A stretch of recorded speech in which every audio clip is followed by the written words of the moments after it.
Hello दोस्तों, स्वागत है आपका हमारे यूट्यूब चैनल अंग्रेजी एकेडमी में। दोस्तों देखिए, हमने जो राजस्थान का इतिहास एवं संस्कृति जो हमारी 10वीं क्लास की जो बुक चल रही थी उसके अंदर हमने 100 क्वेश्चंस कर लिए थे। आज हमारा नेक्स्ट 101 क्वेश्चन नंबर 101 है। निम्नलिखित में से किस संत के अनुयायी इन्हें विष्णु का 10वां अवतार कल्कि अवतार मानते हैं? देखिए यहाँ पे आपका आंसर आता है संत मावजी। संत मावजी को ये जो अनुयायी हैं इनको विष्णु का 10वां अवतार कल्कि अवतार मानते हैं। और संत मावजी के बारे में इनका जो मंदिर है वो सांबला डूंगरपुर में है और ये निष्कलंक संप्रदाय के प्रवर्तक थे। संत मावजी क्या थे? निष्कलंक संप्रदाय के प्रवर्तक थे और इनका जो ग्रंथ है वो चोपड़ा नाम से फेमस है। संत मावजी का जो ग्रंथ है वो चोपड़ा नाम से फेमस है। तो दो तीन चीजें आपको ध्यान में रखनी है इनके बारे में। नेक्स्ट आपका आता है, निम्नलिखित में से कौन से लोक देवता जैसलमेर के रागण देव भाटी से युद्ध करते हुए वीर गति को प्राप्त हुए? कौन से लोक देवता? देखिए ऐसे क्वेश्चंस जो हैं वो सारे के सारे इंपॉर्टेंट क्वेश्चंस का यहाँ पे मिश्रण किया गया है, आपको सारे के सारे अच्छे ढंग से समझना है। तो इसका आंसर क्या है आपका? मेहा मांगलिया। ये रावचूड़ा के समकालीन थे और सगुन शास्त्र के ज्ञाता थे। क्वेश्चन आपसे पूछा जाए कि सगुन शास्त्र के ज्ञाता कौन थे, तो यहाँ पे आपका क्या आ गया? कौन से लोक देवता थे? तो यहाँ पे क्या जाएगा? मेहाजी मांगलिया। ठीक है। उसके बाद में मेहाजी मांगलिया का मंदिर बापणी में है और इनका भाद्रपद कृष्ण अष्टमी को इनका मेला भरता है। ठीक है दोस्तों, यहाँ कई बार क्वेश्चन पूछा हुआ है कि रावचूड़ा के समकालीन कौन से लोक देवता थे या फिर मेहाजी मांगलिया वो उनके समकालीन कौन से शासक थे? तो यहाँ पे आपका आंसर बनता है रावचूड़ा। ठीक है, तो ये दो तीन चीजें इसके बारे में आपको याद करके रखनी है। निम्नलिखित में से कौन सा सही सुमेलित है? तो यहाँ पे सही सुमेलित भिनाई, कोड़ामार की होली, श्री महावीर जी, लठमार होली, बाड़मेर, पत्थरमार होली, उपयुक्त सभी। इसका आंसर ये आ जाएगा। आपको ये ऐसे याद करके रखनी कि भिनाई है वहाँ कोड़ामार की होली है वो कहाँ की है? भिनाई की है। लठमार है वो महावीर जी की है। पत्थरमार है बाड़मेर की है। ठीक है। नेक्स्ट आता है आपका, जयपुर जिले में शीतला माता का मेला किस माह में आयोजित होता है?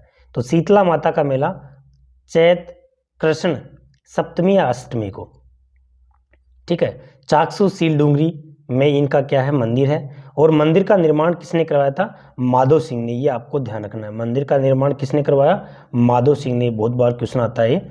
ठीक है। उसके बाद में जो देहल गाड़ी जो है ना वो मेले के रूप में प्रसिद्ध है और चेचक की जो चेचक रोग है उसकी देवी है शीतला माता। जब उसको गुस्सा आता है तो कहते हैं कि वो चेचक का रोग है वो फैल जाता है। तो ध्यान रखना कि शीतला माता का मंदिर है वो भरता कब है? चैत कृष्ण सप्तमी या अष्टमी को। और यहाँ पे ये जो शीतला माता का मंदिर है वो करवाया किसने? माधो सिंह ने। ये वाली बात है वो विशेष ध्यान में रखना आपको।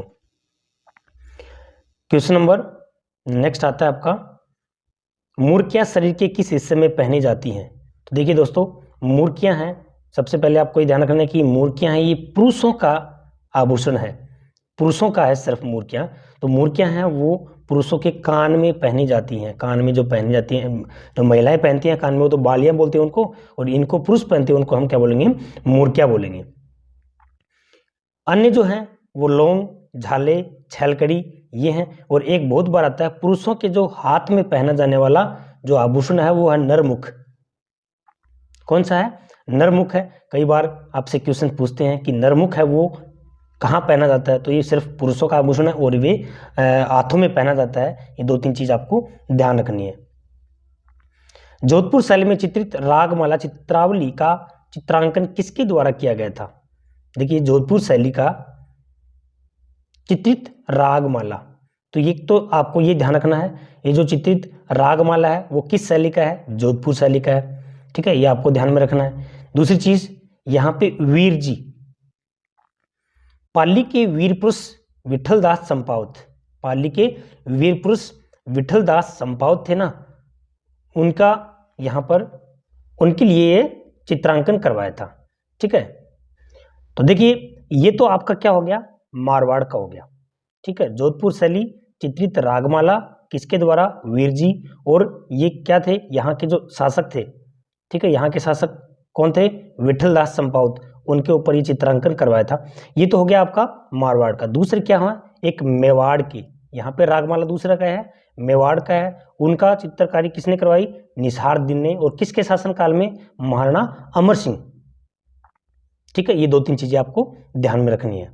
नेक्स्ट आता है आपका जोधपुर शैली के प्रसिद्ध चित्रकार डालचंद को किसके राज्यकाल में विशेष ख्याति प्राप्त थी?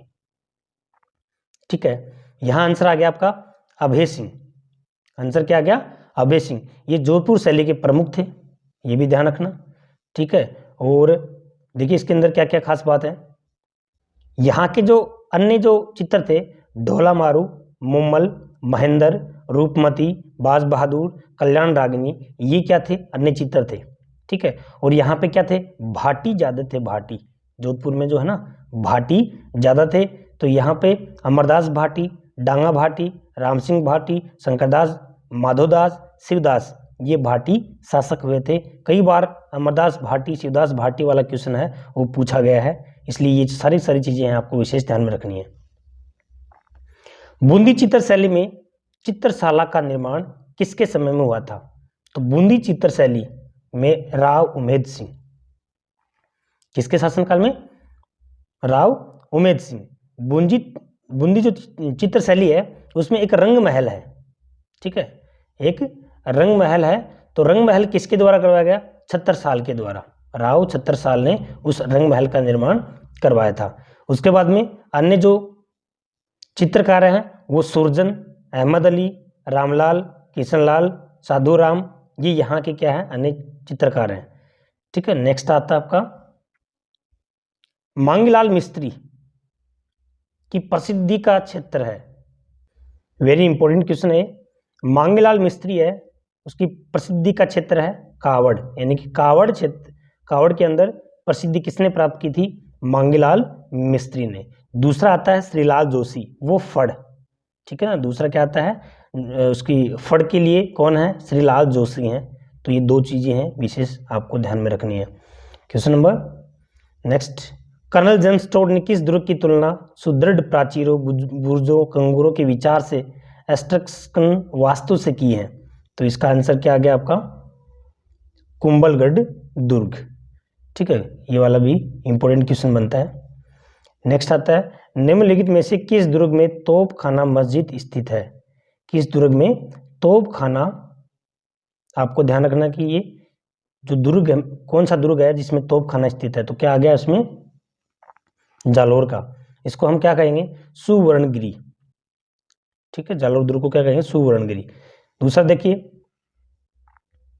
निम्नलिखित में से किस दुर्ग के बारे में यह कहावत प्रचलित है कि यहाँ के पत्थर के पैर, लोहे का शरीर, काठ के घोड़े पर सवार होकर ही पहुंचा जा सकता है? जैसलमेर का दुर्ग। जैसलमेर को दुर्ग को क्या कहेंगे? सोनार का दुर्ग। ठीक है, यहाँ पे देखिए कुछ जो खास चीजें हैं मैं आपको बताऊं। यहाँ 2 मंदिर हैं, पार्श्वनाथ मंदिर, ऋषभदेव मंदिर। 2 मंदिर हैं, जैनियों के मंदिर हैं, बहुत फेमस हैं। ठीक है, और यहाँ के ऊपर से जब देखते हैं तो पहाड़ी पर लंगर लगा जहाज सा प्रतीत होता है इस जैसलमेर के जब दुर्ग को देखते हैं तो ये आपको ध्यान में रखना है। आगे है देलवाड़ा के ऋषभदेव जैन मंदिर का निर्माण किसने करवाया था? विमल शाह ने। किसने करवाया? विमल शाह ने। चालुक्य के शासक थे भीमदेव, उनके मंत्री थे विमल शाह। ठीक है ना। दूसरा मंदिर ये वाला क्या है? देलवाड़ा के ऋषभ प्रथम मंदिर है, ध्यान रखना। मतलब देलवाड़ा के ऋषभदेव का मंदिर है ना, वो प्रथम मंदिर है। दूसरा जो मंदिर है उसका नाम क्या है? नेमिनाथ मंदिर। पहला ऋषभदेव मंदिर, दूसरा नेमिनाथ मंदिर। इसका किसने करवाया था? वास्तुपाल तेजपाल। वास्तुपाल तेजपाल, बहुत इंपॉर्टेंट क्वेश्चन है। पहला विमल शाह ने, चालुक्य शासक थे भीमदेव, उनके मंत्री थे, ये ध्यान रखना। चालुक्य शासक थे, मैं आपको ये बार इसलिए बता रहा हूँ क्योंकि इससे रिलेटेड क्वेश्चन आपसे पूछा जा सकता है। दूसरा नेमिनाथ, वास्तुपाल और तेजपाल, ये इनके द्वारा किया गया। नेक्स्ट आता है कौन सा सही सुमेलित नहीं है? तो जसवंत थाड़ा जोधपुर में है, ध्यान रखना। मीठे साहिब की दरगाह गागरोन में है। मुंशी महाराणा की छतरी अलवर में है। दीवान शाह की दरगाह है वो नरड़ में नहीं है। दीवान शाह की दरगाह कहाँ है? कपासन चित्तौड़ में है। ठीक है दोस्तों, आगे आता है, सीकर जिले का कौन सा स्थान गोटा उद्योग के लिए प्रसिद्ध है? खंडेला। कौन सा है? खंडेला। ठीक है, सीकर जिले का कौन सा स्थान गोटा उद्योग के लिए प्रसिद्ध है? तो क्या आ गया? खंडेला आ गया। नेक्स्ट है, पशु के शरीर पर विविध प्रकार की आकृतियों के बड़े कलात्मक दाग दिए जाते हैं, ये क्या कहलाते हैं? तो बड़े आकृतियों के जो विभिन्न प्रकार की जब आकृतियां बनाते हैं ना पशुओं के ऊपर, तो कलात्मक दाग दिए जाते हैं, उनको गोडालिया बोलते हैं। क्या बोलते हैं? उनको गोडालिया बोलते हैं। विशेष ध्यान रखना, बहुत इंपॉर्टेंट क्वेश्चन है। दूसरा आता है अटेरना। ये जो दाग देने की जो प्रक्रिया है, जो प्रोसेस है, उस प्रोसेस को हम क्या बोलेंगे? अटेरना बोलेंगे। और सारिया क्या होता है? आदिवासी महिलाएं जो होती है ना, आदिवासी महिलाएं, इन महिलाओं की आंखों के नीचे उनको पैना करने के लिए जो आप वो लगाती है ना, उसको बोलते हैं सारिया। ठीक है, मारना आप जानते ही हो। अगला है, कच्ची घोड़ी नृत्य किस अवसर पर किया जाता है? विवाह के अवसर पर कच्ची घोड़ी नृत्य। ठीक है, घुड़ला किस क्षेत्र का प्रसिद्ध लोक नृत्य है? तो घुड़ला है वो जोधपुर का प्रसिद्ध लोक नृत्य है। ठीक है, ये केवल और केवल महिलाओं के द्वारा किया जाता है, ये इसकी खास बात है, विशेषता है, ये आपको याद करके रखनी है। राजस्थान की भाषा के लिए राजस्थानी शब्द का प्रयोग सर्वप्रथम किसने किया? तो राजस्थानी भाषा का सर्वप्रथम प्रयोग जॉर्ज अब्राहम ग्रियर्सन ने किया था।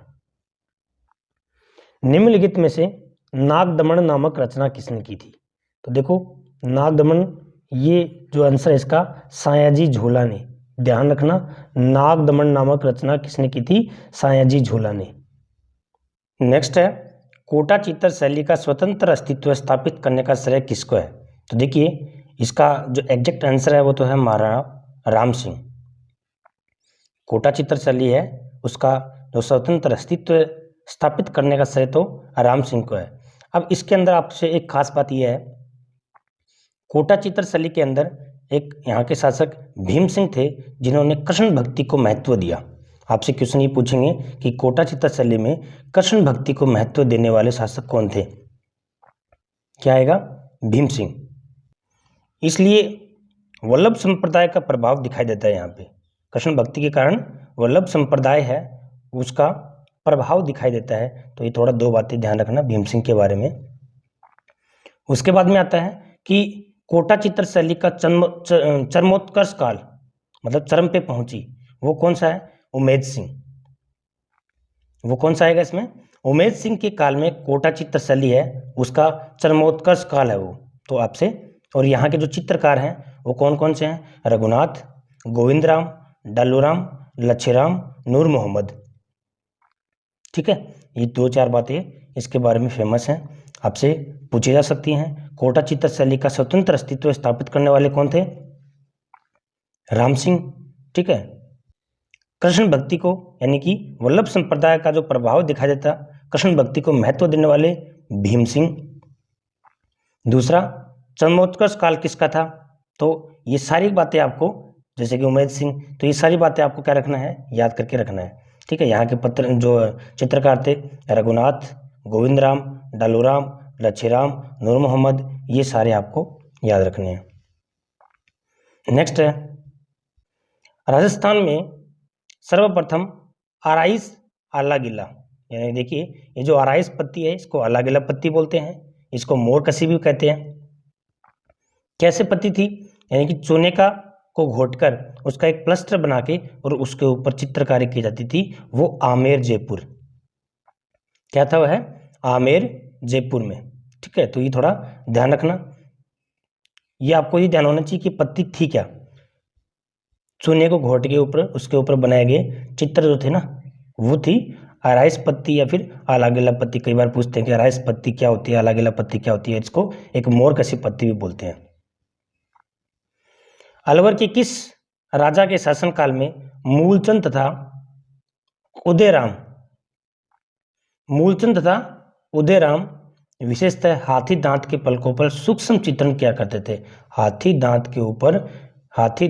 के पलकों पर सूक्ष्म चित्रण करने वाले चित्रकार कौन थे? मूलचंद उदयराम। तो आपको एक तो ये ध्यान में रखना है। किसके शासनकाल में? अलवर का जो राजा था कौन? मंगल सिंह। ठीक है, यहाँ पे एक चीज और ध्यान रखनी है, गुलिस्ता का सुलेखन और चित्रण भी यहाँ हुआ था। किसके शासनकाल में? महाराजा विनय सिंह के काल में। तो ये आपको दो चीजें इसमें याद रखनी है। एक तो क्या, उदयराम और मूलचंद किसके शासनकाल में चित्रकार थे? मंगल सिंह के। और यहाँ पर गुलिस्ता का सुलेखन और चित्रण हुआ था, वो किसके कारण, किसके शासनकाल में? महाराजा विनय सिंह की। तो ये दो बातें आपको याद रखनी है। चित्रित ग्रंथ यशोधरा चरित्र का संबंध निम्नलिखित में से किस चित्र शैली से है? आमेर चित्र शैली। देखिए यहाँ इसका जो शासनकाल था, किसके शासनकाल में? कई बार क्वेश्चन आता है कि यशोधरा चरित्र का संबंध जिस आमेर शैली से है, ये किसके शासनकाल में? तो यहाँ पे कहेगा मिर्जा राजा जयसिंह। यहाँ का शासक कौन था उस समय? मिर्जा राजा जयसिंह। अब रसिक प्रिया और कृष्ण रुक्मिणी, ठीक है, देखो दो बातें मेरी ध्यान से सुनना। आमेर शैली तो इसका आंसर आ गया, और शासक कौन था? मिर्जा राजा जयसिंह। अब उसी समय रसिक प्रिया और कृष्ण रुक्मिणी नामक दो ग्रंथ मिर्जा राजा जयसिंह ने अपनी पत्नी या अपनी रानी चंद्रावती के लिए बनाए। याद रख लोगे? यानी कि मिर्जा राजा जयसिंह ने जो ग्रंथ थे, ग्रंथ का नाम क्या था? रसिक प्रिया और कृष्ण रुक्मिणी। किसने बनवाए? राजा जयसिंह ने अपनी रानी चंद्रावती के लिए। तो ये दो बातें आपको ध्यान रखनी है। एक यहाँ पे गणेश पोल मंदिर है जो भित्ति चित्रों के लिए प्रसिद्ध है, अलंकरण और भित्ति चित्रों के लिए प्रसिद्ध है। तो ये दो बातें आपको ध्यान रखनी है। नेक्स्ट है रघुनाथ, गोविंदराम, डालूराम, लच्छीराम और नूर मोहम्मद चित्रकला की किस शैली से संबंधित है? अच्छा क्वेश्चन है, इसका आंसर क्या आ गया? कोटा शैली से। नेक्स्ट आता है महाराणा प्रताप के विरुद्ध अंतिम रूप किस दुर्ग में, यानी कि महाराणा प्रताप के विरुद्ध जो हल्दी घाटी का युद्ध हुआ था, अंतिम रूप किस दुर्ग में दिया गया था? अकबर दुर्ग अजमेर में है। देखिए इसमें आपको एक खास बात और याद रखनी है कि जो ब्रिटिश राजदूत थे, कौन? जो ब्रिटिश राजदूत थे सर टॉमस रो, ठीक है, सर टॉमस रो ने अपना परिचय भी इसी दुर्ग में दिया था। अगर आपसे पूछे कि जो ब्रिटिश राजदूत थे सर टॉमस रो, उन्होंने अपना परिचय किस दुर्ग में दिया था? तो अजमेर के जो अकबर दुर्ग है उसमें दिया था। तो ये इस वजह से भी क्या बनता है? फेमस बनता है। और महाराणा प्रताप के विरुद्ध हल्दी घाटी की युद्ध की योजना भी इसी दुर्ग में बनी थी। नेक्स्ट आता है निम्नलिखित में से किस दुर्ग में रतन निवास एवं कर्ण महल स्थित है? रतन निवास और कर्ण महल, तो ये जूनागढ़, ठीक है, जूनागढ़ को लालगढ़ महल भी कहते हैं, लालगढ़ दुर्ग जिसको बोलते हैं। इन्होंने अब करवाया किसने? राय सिंह, ठीक है ना। राय सिंह ने 1589 में इसकी नींव रखी थी। ये बातें आपको याद रखनी है। और इसके अंदर रंग महल, अनूप महल, सरदार निवास, ठीक है, छत्तर निवास, लाल निवास, ये फेमस हैं। और एक चीनी बुर्ज और सुनहरी बुर्ज, ये विशेष बात है, इसकी खास बात है, तो इनको भी आपको याद रखना है। उत्तरी मेवाड़ की भीलों का प्रसिद्ध लोक गीत कौन सा है जिसे स्त्री और पुरुष मिलकर गाते हैं? ये वाला बहुत इंपॉर्टेंट प्रश्न है, पूछा हुआ है। हमसिडो, क्या है? हमसिडो इसका आंसर है। नेक्स्ट है पटेल, देखो ये भी पूछा हुआ है, पटेल्या बीछियो लालर, ये 2008 में पूछा हुआ है। ये क्या है? ऐसे क्वेश्चन देखे इसको। मेवाड़ क्षेत्र के लोकगीत हैं, ठीक है, पटेल्या बीछियो लालर, ये मेवाड़ क्षेत्र की लोकगीत है। किस सदी के बाद राजस्थानी भाषा का विकास एवं स्वतंत्र भाषा के रूप में होने लगा? 16वीं सदी, यानी कि राजस्थानी भाषा है उसका विकास, उसका उद्भव तो 11वीं 12वीं सदी में होने लग गया था। अगर आपसे पूछे ना उद्भव, तो उद्भव तो क्या जाएगा इसका यहाँ पे 11वीं 12वीं, लेकिन आपको ये कहा कि स्वतंत्र रूप से राजस्थानी भाषा का विकास, तो वो आपको 16वीं शताब्दी बताना है, ठीक है दोस्तों। नेक्स्ट है मारवाड़ी परगना की विगत के लेखक कौन है? तो इसके लेखक है मोहम्मद नैन्सी। मारवाड़ी परगना की विगत है वहाँ की प्रत्येक परगने की आबादी, वहाँ की फसलें, वहाँ की जनसंख्या, उसका रिकॉर्ड है इसके अंदर। और किसके द्वारा लिखी गई है? मोहम्मद नैन्सी के द्वारा।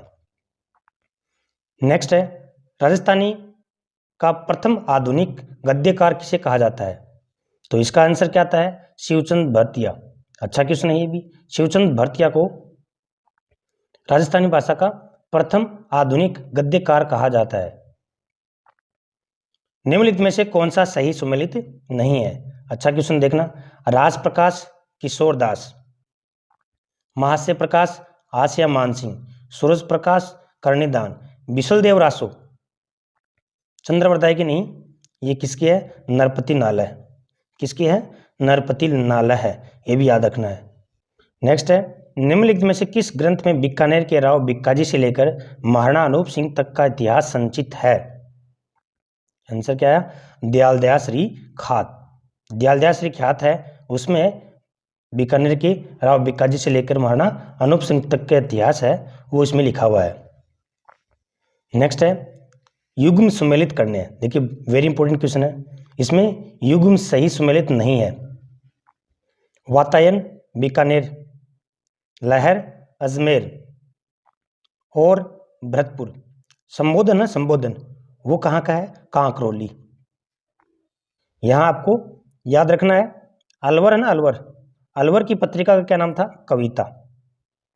संबोधन ये कहाँ की? कांकरोली। बाकी तीनों आपको याद हैं। नेक्स्ट है, ब्रिटिश इतिहासकार जेम्स टोड ने किस दुर्ग के बारे में कहा था कि यदि राजस्थान में एक जागीर की पेशकश की जाए तो वह इस दुर्ग को ही चुनेंगे? भैंसरोडगढ़। ठीक है, ये भी अच्छा क्वेश्चन है। नेक्स्ट आता है, जयपुर स्थित आमेर महल का निर्माण किसके द्वारा कराया गया? तो इसमें आपका क्या आता है? महाराजा मानसिंह के द्वारा कराया गया। जयपुर स्थित हवा महल के संबंध में देखिए वेरी इंपॉर्टेंट क्वेश्चन है, इसमें कौन सा कथन असत्य है? 1799 में, और ये किसके द्वारा कराया गया? ये भी याद रखना है, प्रताप सिंह। ठीक है, इसका डिजाइन वास्तुकार लालचंद उस्ता। ठीक है, ये ध्यान रखना है। सन ध्यान में रखना है, कराया किसने? स्वयं प्रताप सिंह ने, ये ध्यान रखना है। वास्तुकला मुगल शैली वाली बात आपको ध्यान रखनी है। यह 9 मंजिला नहीं, यह क्या था? 5 मंजिला था।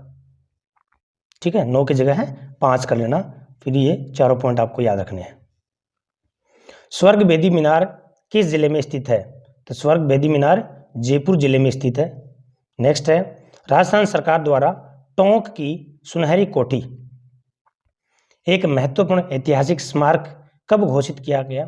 7 मार्च 1996 को। वेरी इंपॉर्टेंट क्वेश्चन है। राजस्थानी चित्रकला को किस विद्वान ने राजस्थानी चित्रकला नाम दिया? यानी कि राजस्थानी चित्रकला को राजस्थानी चित्रकला राय कृष्णदास ने नाम दिया था। ठीक है, बाकी ओसी गांगुली, हेवेल, ठीक है, और एक कुमार स्वामी, इन्होंने कहा था राजपूत चित्रकला। और WH ब्राउन ने क्या कहा था? राजपूत कला कहा था। तो ये भी थोड़ा आप ध्यान रखना, राजस्थानी चित्रकला सिर्फ किसने कहा? राय कृष्णदास ने कहा था। निम्नलिखित में से कौन सी विशेषता उदयपुर शैली की नहीं है? तो देखिए, विशाल नयन, आसमान में देवताओं का अंकन। ठीक है, ये आपको ध्यान रखना है। ये वाली किसकी है? आसमान में देवताओं का अंकन, ये नाथ द्वारा की है, ये ध्यान रखना है। उदयपुर शैली में जो फेमस चित्रकार हुए थे, निसारदे, शाहदीन, मनोहर, ये प्रमुख चित्रकार थे। तीनों को आपको याद रखना है, निसारदे, शाहदीन और मनोहर उदयपुर शैली के थे। आसमान में देवताओं का अंकन, ये कौन सी है? नाथ द्वारा की है। बाकी ये सारी उदयपुर शैली की विशेषताएं हैं। नेक्स्ट है, निम्नलिखित में से किस दुर्ग में पीर सहरुद्दीन की दरगाह स्थित है? तो पीर सहरुद्दीन की दरगाह रणथंभौर दुर्ग में है। ठीक है, इसमें एक विशेषता और ध्यान रखना, हमीर महल, रानी महल, सुपारी महल, जोगी महल, हमीर की कचहरी, ये भी यहाँ की रणथंभौर दुर्ग के फेमस हैं। नेक्स्ट है, तारागढ़ दुर्ग जो अजमेर में है, दुनिया के दूसरे जिब्राल्टर की संज्ञा दी थी। किसने दी थी? विलियम बेंटिंग ने। ये भारत के 1832 में भारत के गवर्नर जनरल थे विलियम बेंटिंग। ठीक है, तारागढ़ का दुर्ग जैसे देवों ने देखा तो उसने दूसरे जिब्राल्टर की संज्ञा दी थी। नेक्स्ट है, मुगल सम्राट औरंगजेब ने बुलंद दरवाजे का निर्माण किस दुर्ग में करवाया? तो इसमें क्या था आपका, गागरोन का दुर्ग। देखिए, एक जो विशेष बातें हैं गागरोन के दुर्ग में, पीपाजी की छतरी और सूफी संत मीठे शाह की दरगाह है, वो यहाँ पे फेमस है। प्रश्न पूछा गया है कि मीठे शाह की दरगाह वो कौन सी दुर्ग में है? तो गागरोन दुर्ग में है। ये 2008 में हुई थी ना टीचर एग्जाम, उसमें पूछा गया है। जयगढ़ दुर्ग है वो रहस्यमयी सुरंगों के लिए प्रसिद्ध है। ठीक है, ये रहस्यमयी सुरंगों के लिए प्रसिद्ध है और इसके अंदर पीपाजी की छतरी, सूफी संत मीठे शाह की दरगाह है, वो इसमें फेमस है। देलवाड़ा के स्थित 22वें जैन तीर्थ नेमिनाथ, ठीक है, नेमिनाथ के जो मंदिर को निर्माण कराने वाले थे वो कौन थे? तेजपाल और वास्तुपाल। दूसरा नाम भी ध्यान रखना, एक तो ये हो गया, दूसरा वास्तुपाल। ऋषभदेव मंदिर एवं इसे लूणमत शाही के नाम से भी जाना जाता है, तो आपको ये भी ध्यान में रखना है। निम्नलिखित में से कौन सी हवेली जैसलमेर में स्थित नहीं है? तो ये बछावतों की हवेली, बछावतों की हवेली है, वो जैसलमेर में स्थित नहीं है। ये तीनों हैं वो कहाँ पे हैं? जैसलमेर में है, और ये वाली जैसलमेर में नहीं है, ये ध्यान रखना है।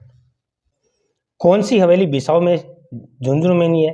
देखो, ये झुंझुनू बिसाऊ में है, ये झुंझुनू बिसाऊ में है, ये झुंझुनू बिसाऊ में है। ये लालचंद गोयनका की हवेली है, वो डुंडलोद में है। कहाँ पर है? डुंडलोद है, वो भी झुंझुनू में है लेकिन जगह अलग है, तो थोड़ा ये ध्यान रखना, ये तीनों हवेलियां बिसाऊ में है। नेक्स्ट आता है, गोरा बादल महल और नवलखा बुर्ज किस किले में स्थित है? तो इसका आंसर क्या आ गया? चित्तौड़गढ़ दुर्ग में स्थित है। और आज के सेशन का अंतिम क्वेश्चन है, निम्नलिखित में से कौन सी रचना गिरधर आशय की है? तो गिरधर आशय की जो रचना है वो कौन सी है? संगत रासो। ठीक है, बाकी इनकी भी रचना है वो याद रख लो, किसकी रचनाएं है? हमीर रासो जोधराज की है, रतन रासो कुंभकर्ण की है, खुमान रासो ये दलपत विजय की है, ये भी आपको ध्यान रखना है। और संगत रासो किसकी है? गिरधर आशय की है। तो आज के सेशन में हम इतना ही करते हैं। थैंक्स फॉर वॉचिंग, बाकी नेक्स्ट सेशन में